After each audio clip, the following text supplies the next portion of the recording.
Hello everyone, welcome to my YouTube channel English literature zone. आज के video में हम लोग द ओडिसी, जो कि होमर की काफ़ी फेमस एपिक पोएम है, उसके बारे में पढ़ेंगे। तो वीडियो शुरू करते हैं। वीडियो जो है काफ़ी इजी लैंग्वेज में होगा। वीडियो के थ्रू अगर आपका हेल्प होता है, आपके सिलेबस का है, तो प्लीज़ आप लोग वीडियो को लाइक करना, चैनल को सब्सक्राइब करना और कमेंट करके बताना कि आपको वीडियो कैसा लगा। तो वीडियो शुरू करते हैं। The Odyssey is one of the two major ancient Greek epic poem, मतलब एंशियंट ग्रीक की जो पुरानी पोएम है एपिक पोएम। एपिक पोएम क्या होता है ना, जो बहुत लंबी पोएम हो और ऊपर से क्या हो ना, वो कविता के फॉर्म में लिखी हुई हो लेकिन उसमें कहानी हो। जैसे अगर एपिक पोएम का एग्जांपल लेते तो रामायण जो हम लोग का होता है, रामायणा, वो एपिक पोएम है क्योंकि वो कविता के फॉर्म में लिखा हुआ है। बट हम लोग जानते हैं ना, रामायणा कहानी है एक तरह से, राम और सीता, रावण के से रिलेटेड। तो उसी तरह ये एपिक पोएम है जो कि एक कहानी मतलब बताती है। एपिक पोएम है दो में से एक, मतलब एक दूसरी भी एपिक पोएम है एंशिएंट ग्रीक की, एट्रीब्यूटेड टू होमर, जिसका कि मतलब श्रेय या जिस मतलब जाता है किसको, होमर को। It is one of the oldest extent work, या वन ऑफ द ओल्डेस्ट यानी पुराना एक्सटेंट मौजूदा वर्क है ऑफ लिटरेचर का, still widely read by modern audience, जिसको कि अभी भी बड़े पैमाने पे मॉडर्न ऑडियंस के द्वारा रीड किया जाता है। ठीक है, यहाँ पे हम ओडिसी जो मतलब एपिक पोएम है उसका इंट्रोडक्शन में लिखे हुए हैं। फिर आगे है, the poem is divided into 24 books. Poem को 24 बुक्स में बांटा गया है and was originally compose in Greek in around the 7th और 8th सेंचुरी। और इसको ग्रीक में जो मतलब कंपोज किया गया था 7वीं और 8वीं शताब्दी के आसपास किया गया था। इन एंटीक्विटली होमर्स ऑथरशिप, प्राचीन काल में जो होमर का ऑथरशिप मतलब होमर को of the poem was not question, मतलब इस पोएम का जो ऑथरशिप है, मतलब ऑथर जो है वो होमर है, इसमें कोई क्वेश्चन नहीं है, संदेह नहीं है। बट लेकिन कंटेम्प्रेरी स्कॉलरशिप, लेकिन जो अभी के स्कॉलर्स हैं प्रीडोमिनेंटली अज्यूम्स दैट, ऐसा मानते हैं, that the Odyssey were compose independently, Odyssey को इंडिपेंडेंटली यानी स्वतंत्र रूप से कंपोज किया गया, and the stories formed as a part of a long oral tradition. और इसका जो स्टोरी बनाया गया ना, एक ऑरल ट्रेडिशन, एक मौखिक रूप से एक लंबे स्टोरी के रूप में इसको बनाया गया। ठीक है, उस टाइम लिखा नहीं गया था जब भी होमर के द्वारा ये पोएम, तो उस टाइम ये लिखा नहीं गया था, एक ऑरल पोएम के फॉर्म में उस टाइम मतलब पब्लिश करवाया गया था कहानी के रूप में। Unlike the Iliad, another world famous war poems of Homer, Iliad जो कि होमर की दूसरी वर्ल्ड फेमस वॉर पोएम है, द ओडिसी टेल्स अस, उसी की तरह जो है ओडिसी भी हम लोग को बताती है individual story of Greek hero, एक ग्रीक हीरो के व्यक्तिगत स्टोरी को बताती है ओडिशियस, जिसका नाम है Odysseus, and his journey to home after the Trojan war, और उसकी जर्नी को दिखाती है कि टॉर्जन वॉर जो था उसके खत्म होने के बाद वो घर वापस कैसे आया, इस चीज़ को दिखाती है। अब आगे, आफ्टर द वॉर, युद्ध के बाद, विच लास्टेड 10 ईयर्स, जो कि 10 साल तक चला, ये जो टॉर्जन वॉर है वो 10 साल तक चला। He journey lasted for 10 additional year, और उसके जर्नी में भी कितना लगा, 10 साल लगा। मतलब एक तो युद्ध 10 साल तक चला और उसके बाद जो वापस आया युद्ध के बाद, उस घर वापस आने में भी उसको 10 साल लगा। The Odyssey is regarded as one of the most significant work of the western canon, western canon से रिलेटेड वन ऑफ द मतलब बहुत महत्वपूर्ण वर्क माना जाता है ओडिसी को। The first English translation of the Odyssey, English का जो इंग्लिश ट्रांसलेशन जो अभी हम लोग पढ़ रहे हैं ओडिसी का किया गया, was in the 16th century में किया गया। फिर आगे, उससे पहले ये क्या, ऑरल रूप से मतलब एक मौखिक रूप से कविता के फॉर्म में चली आ रही थी। फिर आगे हम लोग टाइटल के बारे में देखेंगे। तो पहले प्ले का इंट्रोडक्शन था, अब टाइटल है। टाइटल ऑफ दिस पोएम, इस पोएम का जो टाइटल है the Odyssey, is taken from to the hero Odysseus, ये हीरो ओडिशियस जो है उसके नेम से लिया गया name. And here Odyssey means a long and adventurous journey, और यहाँ पे जो ओडिसी का मीनिंग होता है, अर्थ है एक लंबी और एडवेंचरस, यानी क्या होता है जिसमें जोखिम हो, खतरा हो, वैसी यात्रा और एक्सपीरियंस, वैसे अनुभवों को दिखाया गया है इस पोएम में। Odysseus was a legendary hero in Greek mythology, Greek mythology का बहुत ज़्यादा प्रसिद्ध हीरो है ओडिशियस, और king of island of Ithaca, और इथाका के एक आइलैंड का राजा भी है। अब यहाँ पे हम कुछ मेंशन किए हुए, right the theme of theme here from the end, मतलब इस नोट्स के एंड में हम थीम लिख रखे हैं, वहाँ से यहाँ पे थीम को मेंशन करना है, ठीक है। और हिंदी में सेम चीज़ लिखे हुए हैं कि यहाँ पर कविता का थीम लिखे जो नोट्स के अंत में लिखा हुआ है। तो हम आपको दिखाते हैं। तो ये जो थीम वाला लाइन है ना, ये आप ये नहीं लिखना क्योंकि हम ये मेंशन नहीं करते हैं हर जगह ये पॉइंट। तो ये थीम आपको यहाँ पे ऐड करना है। तो हम आपको थीम पहले बता देते हैं। The poem has various theme, it means poem का ढेर सारा विषय है, सच है जैसे कि ह्यूब्रिश यानी होता है अभिमान, होम कमिंग घर वापस आने मतलब उसके जर्नी को दिखाता है, हॉस्पिटैलिटी उसके स्वागत, टेम्पटेशन प्रलोभन को दिखाता है, हीरोइज्म को दिखाता है, वीरता को, रिवेंज को दिखाता है, बदला, जस्टिस न्याय और पनिशमेंट, ये सब चीज़ को दिखाता है ये जो स्टोरी है हम लोग का मतलब प्रेजेंट जो एपिक पोएम है। अब आगे है the poet of the poem. अब हम लोग पोएट के बारे में पढ़ेंगे। इस पोएम के टाइटल, थीम, इंट्रोडक्शन पढ़ लिया, अब पोएट के बारे में पढ़ेंगे। द ओडिसी, इस मतलब जो ओडिसी के जो पोएट हैं इज होमर। होमर है one of the first poet of ancient Greek, ancient Greek के, प्राचीन ग्रीक के वन ऑफ द फर्स्ट पहले पोएट के रूप में जाने जाते हैं। Whose work has been survived until today, जिनका वर्क मतलब आज के डेट में भी सर्वाइव्ड कर रहा है। इट इज स्टिल अननोन, यह अभी तक अननोन है मतलब ज्ञात नहीं किया जा सका है। If the name is of an individual author और ए कलेक्टिव नेम, कि यह एक होमर जो है वो एक किसी इंडिविजुअल ऑथर का नाम है या फिर कलेक्टिव नेम है, यानी मिला हुआ नेम होता है ना, पूरा मतलब ग्रुप का नाम है। विच रिप्रेजेंट्स मैनी कलेक्टर्स, जो कि मतलब रिप्रेजेंट करता है कई संग्रह मतलब संग्रहकर्ताओं का। That have turn the oral tradition into writing, जो कि क्या किया, ओरल ट्रेडिशन को, मौखिक ट्रेडिशन को राइटिंग में टर्न किए, मतलब राइटिंग में बदले मौखिक कविता के फॉर्म को। In the course of many years, मतलब क्या किया ना, बहुत मतलब कई वर्षों तक क्या किया, लिखित मतलब ओरल फॉर्म के को ओरल फॉर्म तक जो चला उसके बाद उसको किस में चेंज किए, रिटन फॉर्म में। फिर आगे many theories are revolving around Homer's, Homer's को लेके, होमर जो ऑथर है उनको लेके ढेर सारी थ्योरी है, ठीक है, अलग अलग आइडेंटिटी उसकी, उनकी आइडेंटिटी को लेके, पहचान को लेके। बट हुएवर ही वाज, मतलब लेकिन जो भी था वो, he is certain that, it is certain that, यह निश्चित है, that his works are one of the most influential and important piece of writing ever created. मतलब होमर से रिलेटेड, उसकी आइडेंटिटी से रिलेटेड ढेर सारा मतलब कन्फ्यूज़न है, बट लेकिन जो भी था होमर, वो क्या था, उसका जो भी वर्क था सारा, वो क्या था, इन्फ्लुएंशियल, काफ़ी प्रभावित था और मतलब काफ़ी प्रभावित किया, आज भी करता है और काफ़ी इम्पोर्टेंट रहा मतलब आज तक के वर्क में, जो आज तक का वर्क जो क्रिएट किया गया है। द पोएम बिगिंस विथ ओडिशियस, ओडिशियस से शुरू होता है, किंग ऑफ ग्रीक, जो कि ग्रीक का राजा था, आइलैंड ऑफ इथाका, एक आइलैंड था इथाका, वहाँ का किंग था। Has been away from home, जो कि अपने घर से दूर था, फॉर 20 ईयर्स से। He left his wife and baby son to cross the sea, अपने छोटे बच्चे, बेबी सन एक लड़का था, और वाइफ को छोड़ के समुद्र पार करके जाता है। And fight in the Trojan war, और टॉर्जन वॉर में लड़ाई करता है। आफ्टर द वॉर इंडेड, अब जब वॉर खत्म हो जाता है, युद्ध, ओडिशियस सेट आउट फॉर होम, अब ओडिशियस घर वापस आने के लिए मतलब रेडी हो जाता है, with A crew of man, मतलब मैन के कुछ समूह के साथ जो भी वॉर से वापस आ रहे थे उन सबके समूह के साथ। हाउएवर, हालांकि डिजास्टर, आफ्टर डिजास्टर फेल ओडिशियस, मतलब क्या हुआ, डिजास्टर मतलब बहुत सारी आपदाओं के ऊपर आपदाएं आई ओडिशियस के सामने। Who had angered the powerful ocean God, जो कि मतलब समुद्र के देवता को भी एंगर कर देता है, पावरफुल शक्तिशाली देवता को, जिनका नाम है Poseidon.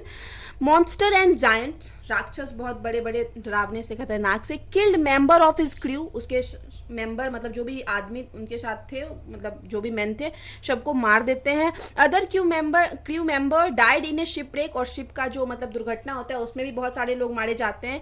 Not only Odysseus remains alive, अब सिर्फ ओडिशियस जीवित बचा है।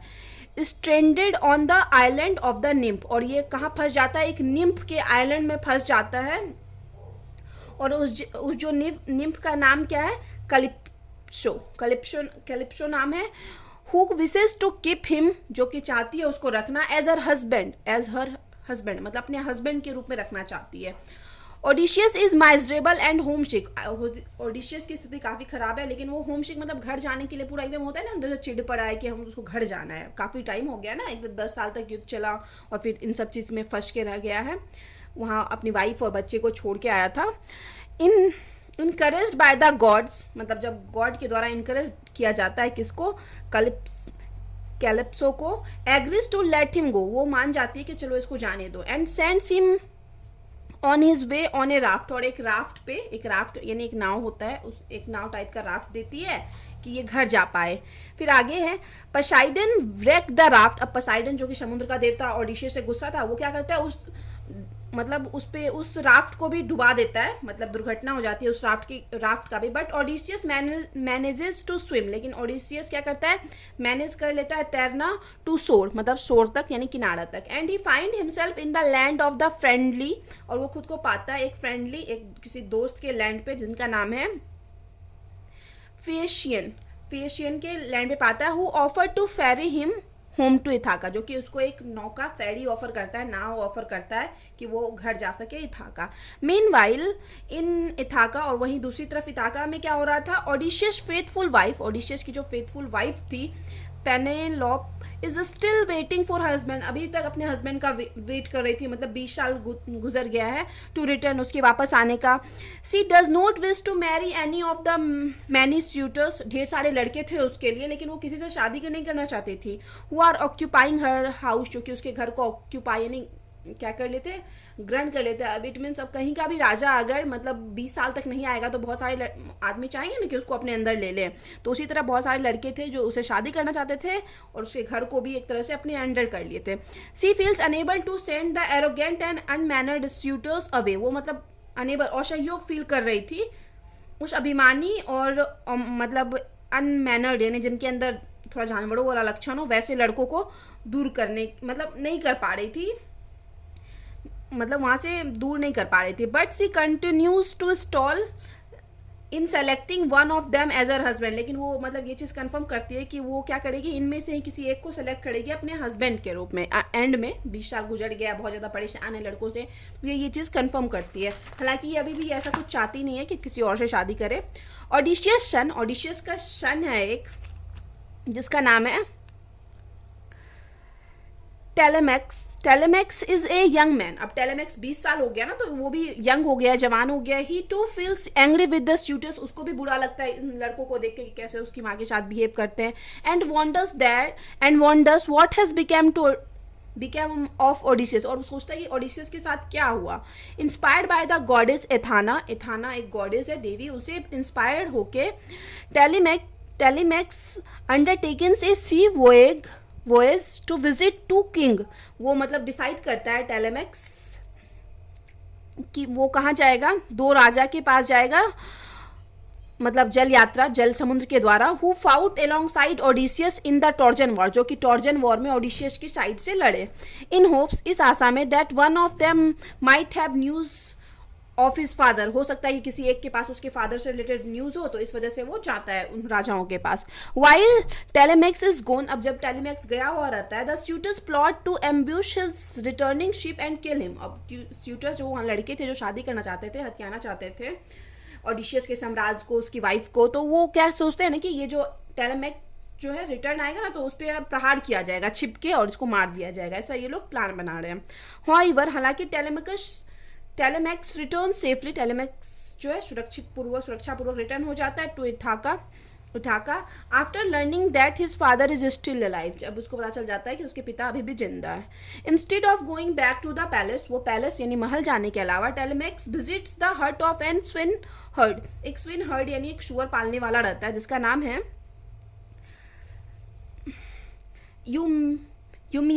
यूमियस के पास जाता है। A long time faithful servant of the family, एक लंबे समय से एक मतलब विश्वासी सर्वेंट था यूमियस फैमिली का, उसके, तो उसी के पास जाता है। यूमियस हैज अनदर विजिटर्स, यूमियस के पास एक और विजिटर रहता है।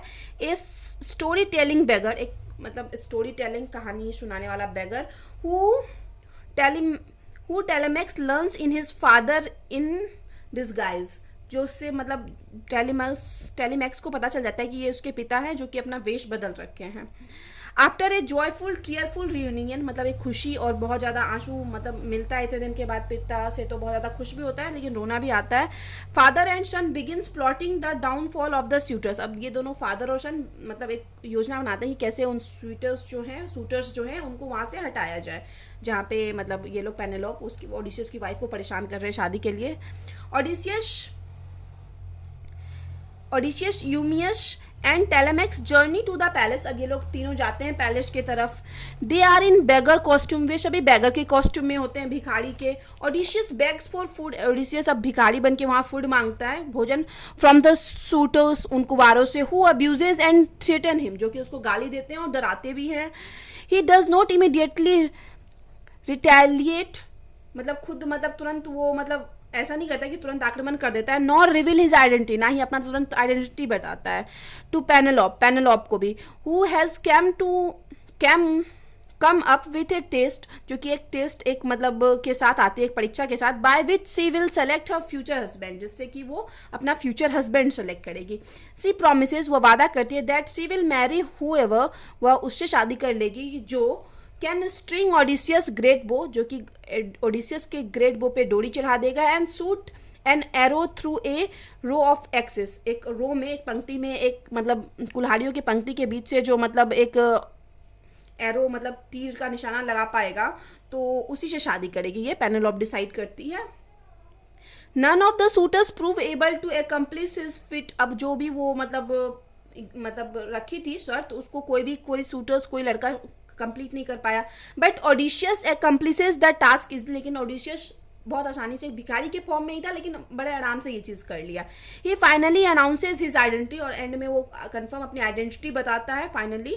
एंड सूट द सूटर्स, और सूटर्स जो भी थे उनको सूट कर देता है। आफ्टर किलिंग द सूटर्स, उन सूटर्स को किल करने के बाद, लड़कों को किल करने के बाद, Odysseus is joyfully reunited with Penelope, Penelope यानी अपनी वाइफ से मिलता है 20 साल बाद। As well as his father Laertes, और अंत में अपने पिता से भी मिलता है, लार्टेस से।